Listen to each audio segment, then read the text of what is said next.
India మరియు బంగ్లాదేశ్ మధ్య రెండు టెస్ట్ మ్యాచ్ సిరీస్ లో భాగంగా రెండో టెస్ట్ మ్యాచ్ కాన్పూర్ లో ఈ నెల 27న స్టార్ట్ అయింది కదా. వర్షం కారణంగా ఫస్ట్ డే 35 ఓవర్లు మాత్రం జరగగా రెండో రోజు వర్షం కారణంగా పూర్తిగా రద్దు అవగా మూడో రోజు కూడా వర్షం కారణంగా పూర్తిగా రద్దు అయింది.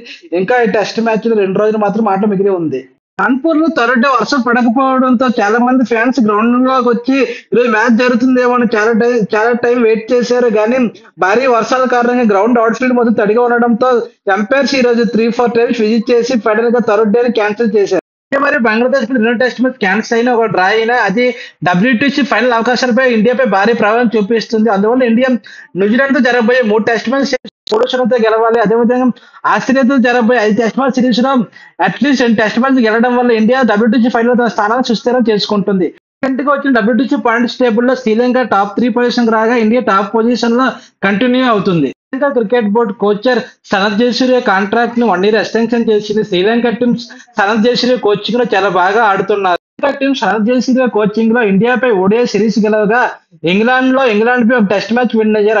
అదేవిధంగా స్వదేశంలో న్యూజిలాండ్ పై 2-0తో టెస్ట్ సిరీస్ విన్ అయ్యారు. శ్రీలంక మరియు న్యూజిలాండ్ మీద 2 టెస్ట్ మ్యాచ్ సిరీస్ లో భాగంగా శ్రీలంక న్యూజిలాండ్ 2 టెస్ట్ మ్యాచ్ గెలిచి సిరీస్ 2-0తో గెలుచుకుంది.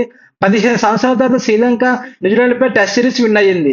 Jayasurya coaching Sri Lanka young team చాలా బాగా ఆడుతున్నారు. కమిందర్ మెండి, పతుల్ నిశాంక, ప్రభాత్ జయసూర్య, నిశాంత్ సిరీస్ వంటి వాళ్ళు జయసూర్య కోచింగ్ లో శ్రీలంక తరపున చాలా బాగా రాణిస్తున్నారు.